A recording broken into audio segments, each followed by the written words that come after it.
Bom, nesses últimos vídeos, como vocês perceberam, eu me dediquei a falar sobre causos, textos, narrativas, enfim, que foram, ainda na infância, moldando o meu gosto pela literatura de horror e pelo cinema de horror também. Como eu insisti em vários desses vídeos, grande parte disso se deve ao fato de eu ter sido criado pelos meus avós, e aí eles me contavam causos de visagens, de assombrações, esse tipo de coisa, e para além disso, eventualmente também caía em minhas mãos livros que tinham algo de horror. Mas existe um personagem que é fundamental para tudo isso também, sobre o qual ainda não tinha falado, que é o Zé do Caixão, talvez a mais célebre criação do José Mojica Marins. E por isso mesmo, no vídeo de hoje, eu vou falar sobre uma história em quadrinhos chamada O Zé do Caixão em A Noite Negra, que tem texto do saudoso e imenso Rubem Luchetti e desenhos do Nico Rosso.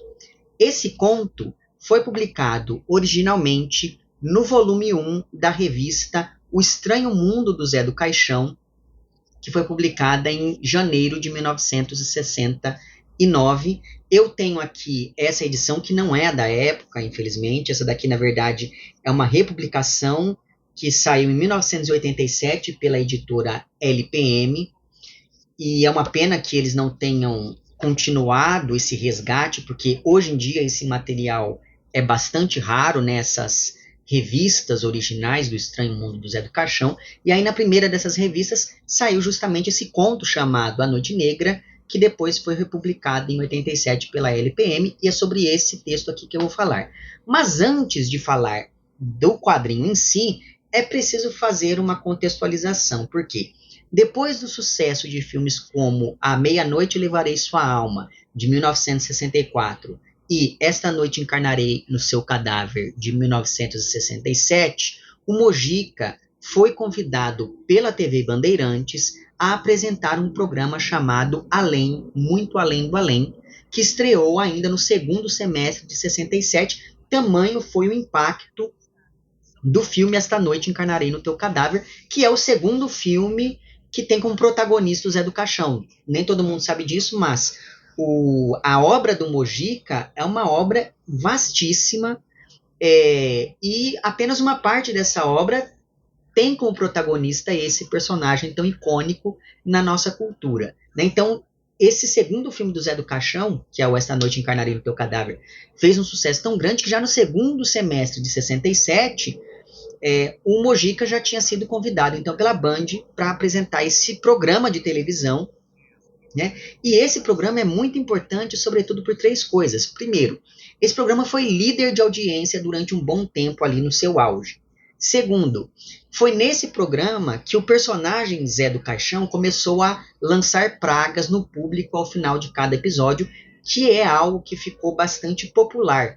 Na verdade, eu acho que pessoas mais novas, como é o meu caso, né, eu não sou velho o suficiente para ter assistido a esse filme e a esse programa quando eles lançaram, né, mas eu conheci o Zé do Caixão muito mais como essa figura meio folclórica que lançava pragas, que era quase uma bruxa mesmo, em programas de auditório. E isso nasce, essa prática desse personagem de amaldiçoar as pessoas, nasce justamente no Além, Muito Além do Além, de 67.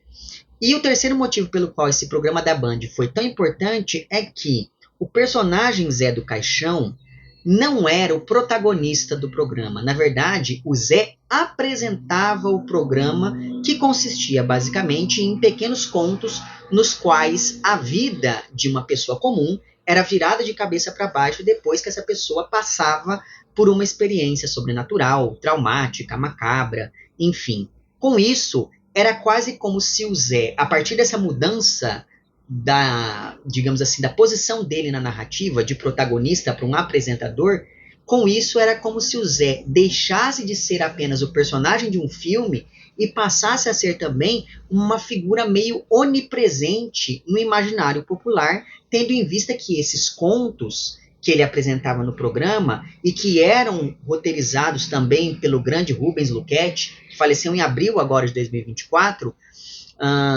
esses contos eram narrativas que tinham um apelo muito, popular muito grande por trazer personagens comuns que se deparavam com visagens ou com aparições que já povoavam um imaginário popular. Então eram histórias sobre, sei lá, figuras folclóricas, sobre pessoas que eram lobisomens, sobre, sei lá, pessoas que frequentavam ali sessões de mesa branca, ou então pessoas que tentavam fazer pacto com o diabo, que são histórias que, principalmente em cidades menores, todo mundo conhece alguém que conhece uma outra pessoa que já tentou fazer alguma coisa nesse sentido.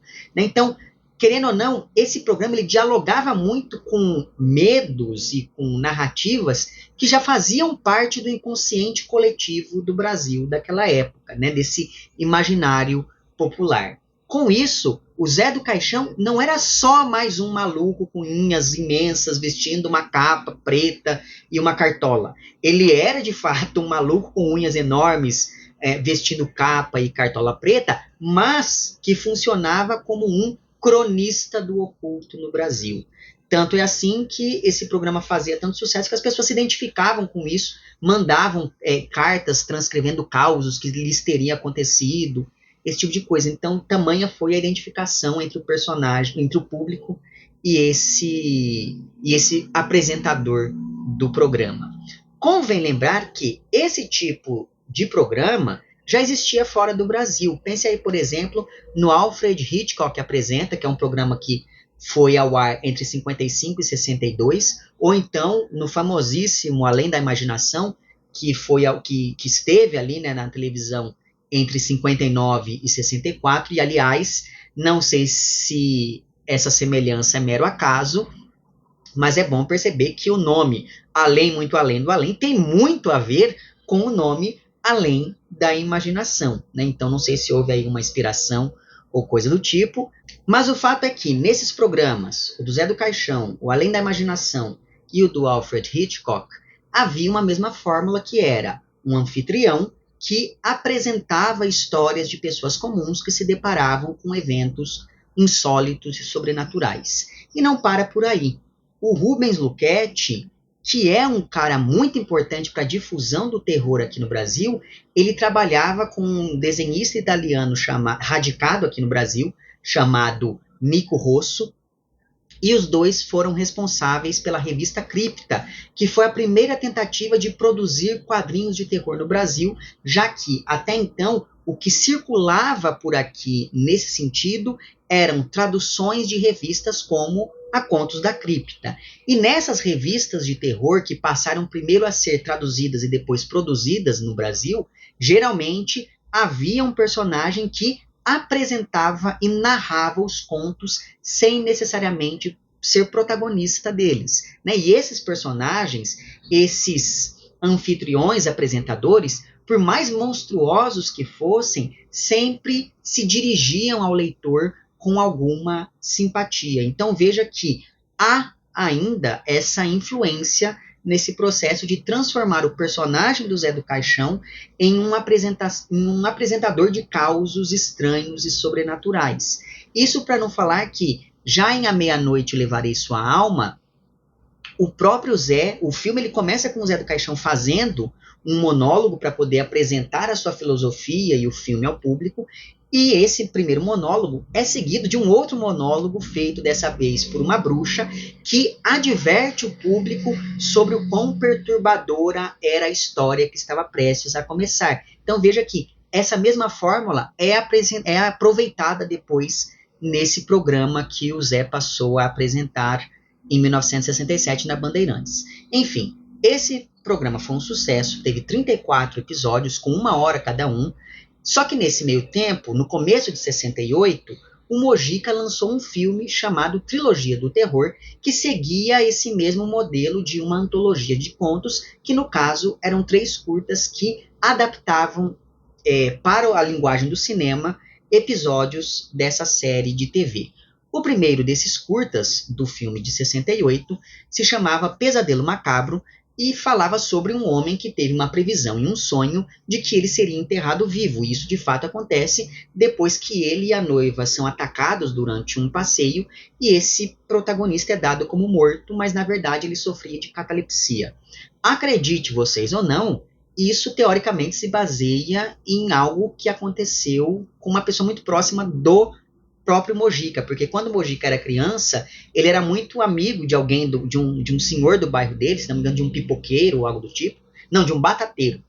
E aí esse homem, ele morreu, e aí durante o velório, o Mojica e as outras crianças do bairro foram levar ali uma coroa de flores até o velório. Só que no meio do velório, esse batateiro ele acordou e todas as pessoas que estavam chorando e pedindo por que Deus levou um homem tão bom, etc. Todas as pessoas ficaram com medo e saíram correndo. E aí aquilo ficou na imaginação ali, né? Ficou na memória do Mojica. E aí depois que ele cresceu, ele fez então essa primeira sequência, esse primeiro curta do filme de 68. O segundo curta se chama A Procissão dos Mortos e fala sobre um menino que está andando pela floresta e se depara com alguns fantasmas no meio do caminho, o que lembra bastante o trecho final de A Meia-Noite Levarei Sua Alma. E o terceiro e último curta desse filme, de 68, se chama O Acordo. E ele fala sobre um homem que faz um pacto com o diabo para poder salvar alguém de sua família. E como Mojica era um maluco por trabalho, no final de 60... Veja, esse filme que eu acabei de falar agora para vocês, ele foi lançado no começo de 68. No final desse mesmo ano, o Mojica lançou um segundo filme seguindo essa mesma lógica da antologia e que estreou pouco antes do último episódio da série Além, Muito Além do Além. O nome desse filme é O Estranho Mundo de Zé do Caixão. E nele também nós temos 3 curtas. Aliás, esse filme você encontra aqui. Todos os filmes que eu encontrar do Zé do Caixão eu vou deixar linkados na descrição para facilitar aqui. Mas enfim, então o primeiro desses curtas do filme, O Estranho Mundo do Zé do Caixão, se intitula O Fabricante de Bonecas. Esse conto fala sobre um senhor que é conhecido por fazer bonecas muito realistas com a ajuda de suas filhas. E aí, uma bela noite, esse senhor tem a sua casa invadida por bandidos, só que a coisa não sai muito bem para eles, eu não vou dizer o porquê. O interessante nesse curta é principalmente a recorrência de imagens de bonecas, primeiro sem e depois com os olhos, e isso é perturbador. O segundo curta, que é muito assim inventivo, se a gente pensa em termos técnicos, se intitula Tara, e ele é uma grande homenagem ao cinema mudo, já que não apenas não há nenhum diálogo nesse curta, né, então é um curta mudo mesmo, e além disso, o personagem principal é um corcunda pobre que se apaixona por uma mulher lindíssima, e isso faz lembrar bastante do Corcunda de Notre Dame, né? E essa mulher lindíssima é interpretada por ninguém menos que Iris Bruzi, que na época era um sex symbol do Brasil. Pois bem, ocorre que essa mulher morre de um jeito trágico, só que isso não impede o tal Corcunda protagonista de colocar em prática a sua tara. E aí é que vem o nome do curta e eu não vou revelar mais nada. O terceiro e último curta do Estranho Mundo do Zé do Caixão se intitula Ideologia, e esse é o único curta em que o Mojica, para além de dirigir, também atua. Só que ele não atua como Zé do Caixão, porque havia um impedimento legal quanto ao uso desse nome na época, mas sim como um outro personagem chamado Washiak Odes, que nada mais é do que Zé do Caixão de trás para frente. Certamente esse é o curta mais pesado desse filme, porque nele o Washiak convida um casal de repórteres até a sua casa, que é a mesma casa do Esta Noite Encarnarei no Teu Cadáver, para que esses repórteres pudessem ver na prática como a ideologia desse protagonista, né, do Washiak, era verdadeira. Segundo ele, o instinto é aquilo que prepondera sobre todas as coisas, incluindo o amor, a razão e qualquer sentimento nobre que você tenha. Basta que alguém, segundo esse personagem, se veja em uma situação de apuro extremo para que essa pessoa esqueça qualquer coisa e haja apenas seguindo os próprios instintos. E esse casal vai descobrir isso da pior maneira possível, já que eles se tornam reféns do Ashiak e presenciam coisas tenebrosas como que vão de orgias até tortura e canibalismo, passando por algumas outras coisas. E tudo isso é gravado com tal realismo que parece que esse trecho final do filme parece quase um documentário, o que, junto com a filosofia desse protagonista, que é muito parecida com a filosofia que nós vimos lá em A Meia-Noite Levarei Sua Alma, ou então em Esta Noite Encarnarei no Teu Cadáver, tudo isso me fez pensar que o Ashiak funciona não apenas como esse disfarce legal, mas também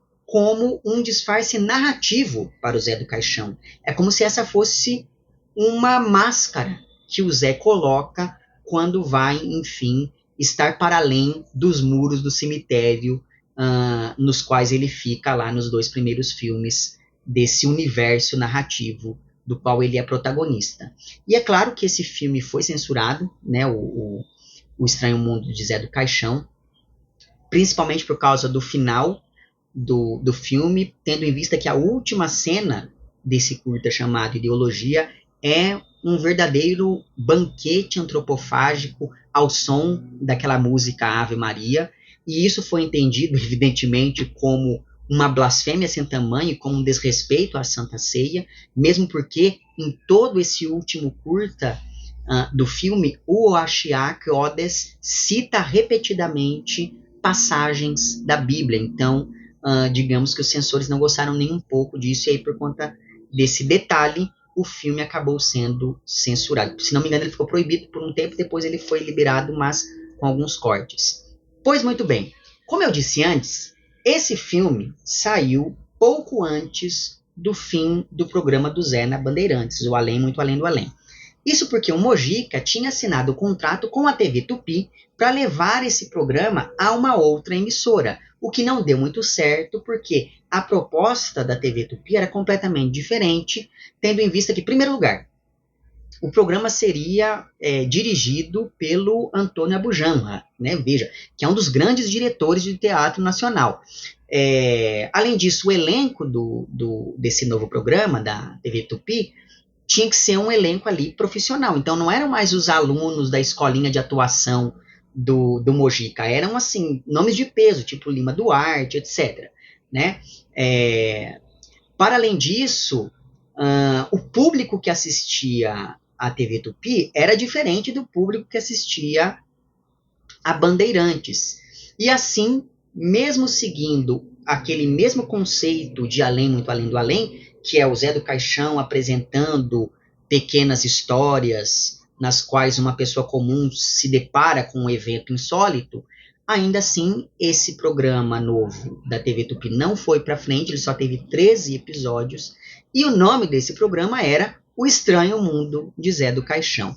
E é claro que nos anos seguintes, o Mojica voltaria a apresentar outros programas, como, por exemplo, Um Show de Outro Mundo, de 1981, que passava na Record, ou ainda o famoso Cine Trash, que passava na Bandeirantes em 96, ou a partir de 96, porque depois foi reprisado algumas vezes, e aí foi nesse programa também que eu acabei entrando em contato com o Zé do Caixão.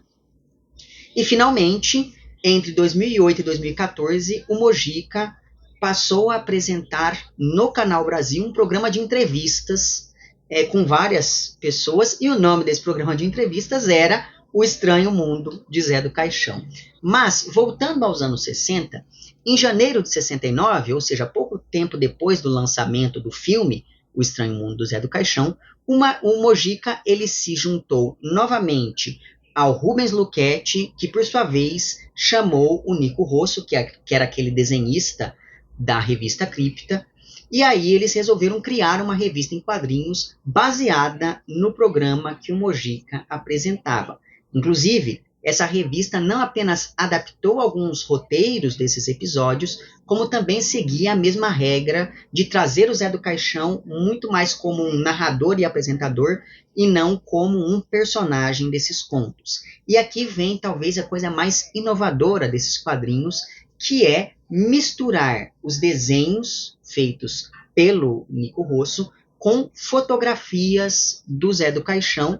E aí, é claro que isso demonstra uma inspiração direta das fotonovelas que faziam bastante sucesso na época. E esse contraste entre o desenho dos demais personagens e cenários e a fotografia do Zé do Caixão, que era inserida nessa mesma página, esse contraste causa um estranhamento interessante e que me fez pensar que no quadrinho existe uma inversão da lógica que preponderava nessas outras mídias pelas quais circulava o Zé do Caixão. Porque, por exemplo, no cinema ou na televisão, o Zé do Caixão era uma figura caricata e fantasmática em um mundo real parecido com o nosso. Já aqui no quadrinho, o que acontece é o contrário. Então, o Zé do Caixão é uma figura real em um mundo fantasmático, em um mundo desenhado. E aí, o nome dessa série de quadrinhos, que teve 6 edições, é justamente O Estranho Mundo de Zé do Caixão. Infelizmente, como eu disse no início desse vídeo, esse material é raríssimo. Inclusive, eu acho que se você aí é colecionador, você deveria tentar entrar em contato com alguma editora para reimprimir todo esse material, porque é muito triste que isso se perca, né? Eu acho que a gente deveria pensar em maneiras de preservar esse tipo de coisa. Só que aí, como eu disse, né, nos anos 80 a LPM republicou aqui um desses contos, no caso o conto intitulado Noite Negra, que havia sido publicado na primeira revista chamado O Estranho Mundo de Zé do Caixão, que saiu lá em janeiro de 1969. Esse conto ele é muito importante porque ele é baseado em um roteiro que já havia aparecido antes, tanto no episódio 4 do programa Além, Muito Além do Além, quanto no filme Trilogia do Terror, que é naquele curta chamado O Acordo, sobre o qual falei no início do vídeo.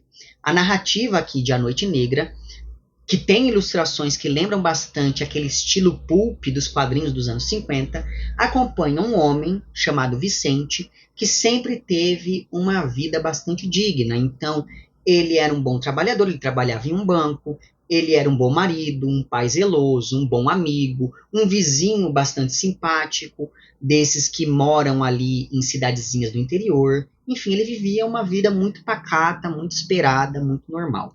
Porém, tudo isso perde a importância quando a filha desse protagonista fica terrivelmente doente e ele gasta todas as suas economias para tentar salvar a moça, mas é em vão, porque os médicos dizem que não há mais nada o que fazer por ela. Só que esse pai percebe que os médicos só estão falando isso porque ele não tem mais como pagar o tratamento, e aí ele até diz, olha, se eu tivesse mais dinheiro, eu tenho certeza que fariam mais pela minha filha. E para piorar ainda mais a situação, para custear esse tratamento, esse protagonista teve que adquirir várias dívidas e agora os seus credores estão vindo cobrar o que ele deve. E aí, como sempre foi um cidadão exemplar, esse pai vai de porta em porta tentando encontrar alguém que o ajude. Então ele vai falar com o dono do banco onde ele trabalha, ele vai falar com o prefeito, ele vai falar com várias pessoas importantes da cidade, só que ninguém faz nada por ele. E toda essa angústia aproxima bastante esse cenário da narrativa da nossa realidade, o que é mais uma coisa que causa estranheza, porque, como eu disse antes, o contraste entre a foto do Zé, que está ali narrando tudo como se fosse uma entidade onipresente e onisciente, e os desenhos feitos pelo Nico Rosso, acaba criando uma sensação de que aquele mundo do desenho é irreal. Mas agora a gente nota que esse mundo do desenho é exatamente como o nosso, e isso acaba reforçando uma ambiguidade que é típica do terror, que é de tensionar os limites do real até o ponto de que já não é mais possível distinguir esse real daquilo que é irreal. Eventualmente, esse pai desesperado diz que ajudaria a filha, nem que para isso tivesse que vender a alma ao diabo. E como ele diz isso bem na frente do cemitério, a gente já percebe que algo vai acontecer ali, esse sobrenatural vai se desenhando aos poucos. Então, no momento que ele diz isso, de frente para o cemitério, o quadro mostra ali um gato preto, e como se isso não fosse o bastante, surge, vindo, sabe-se lá de onde, um mendigo que diz para esse pai procurar uma bruxa, porque aquela bruxa poderia ajudá-lo. E é aqui que o horror sobrenatural se impõe definitivamente, porque a casa da bruxa é um lugar medonho. E o Nico Rosso se aproveita bastante da virada de página para nos surpreender com algumas revelações imagéticas que ele vai fazendo. Então, por exemplo, se você aí gosta do estilo de quadrinhos desenhado lá pelo Junji Ito, provavelmente você vai gostar desse momento da narrativa, porque é no virar das páginas que essa sobrenatureza se revela e vai se impondo cada vez mais àquela realidade anterior do protagonista. Nessa mesma noite, então, a bruxa faz um ritual para invocar o diabo e as almas dos condenados, e aí o protagonista se depara com os termos desse pacto. Ele teria todos os seus problemas resolvidos, mas dali a exatamente 1 ano, ele teria que fazer um determinado sacrifício que eu não revelarei qual é. Como ele está ali desesperado com a situação da filha e com esses credores indo atrás dele, esse pai aceita essas condições e, de fato, assim que ele chega em casa, a filha é curada, os negócios dele prosperam, ele não só paga suas dívidas, como se torna alguém importante e até mesmo influente nessa cidade. Então a vida desse homem vira uma outra coisa completamente depois desse pacto, mas aí 1 ano sempre passa rápido demais e resta saber se esse pai vai estar disposto a pagar aquilo que deve ao diabo quando findar esse prazo. Em suma, como eu disse antes, né, eu não poderia aqui fazer um mês dedicado ao horror, especialmente nesse momento em que eu estou falando sobre textos e narrativas que fizeram parte da minha formação, sem falar do Zé do Caixão, que era o meu personagem favorito quando eu era criança, muito embora eu só tivesse assistido ainda ao primeiro filme dele, né, que é lá como Zé do Caixão, no caso, que é lá o A Meia-Noite Levarei Sua Alma, e também eu conhecesse das suas participações emblemáticas em programas de auditório, ou ainda das vinhetas que eu via de vez em quando do Cine Trash. Né? E aí, pensando nisso tudo, como eu tinha aqui essa HQ, eu achei legal falar sobre ela, porque assim, a partir desse termo geral, né, desse título, O Estranho Mundo do Zé do Caixão, eu poderia me permitir falar também sobre essas outras facetas da carreira do Mojica, que é um dos meus diretores favoritos. Então pensei, bom, falando aqui, eu pensei primeiro em fazer um vídeo falando sobre os filmes dele, só que aí depois eu falei, não, vou falar sobre os programas de TV. Não, depois eu pensei, vou falar sobre a HQ. E aí, pensando nisso, eu falei, nossa, mas falando da HQ, eu posso fazer um recorte muito maior e falar um pouquinho dessas outras coisas, né? Enfim, quem sabe um dia eu volto e faço um outro vídeo falando sobre alguma outra coisa do Zé do Caixão, né? Do Mojica, enfim. Mojica também gravou disco, lançou perfume, etc. Então ele foi uma figura muito importante no imaginário popular brasileiro ali a partir dos anos 70, 80, até ali o final dos anos 90. Mas enfim, então, por conta disso tudo é que eu resolvi falar aqui sobre A Noite Negra, que é um dos contos do Estranho Mundo de Zé do Caixão.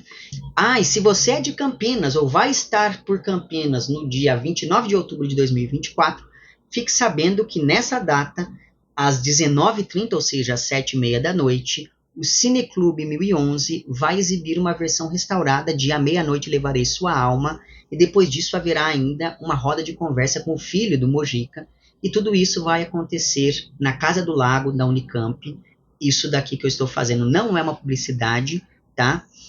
Mas enfim, não, se você puder comparecer, eu acho que vai ser uma experiência bem legal.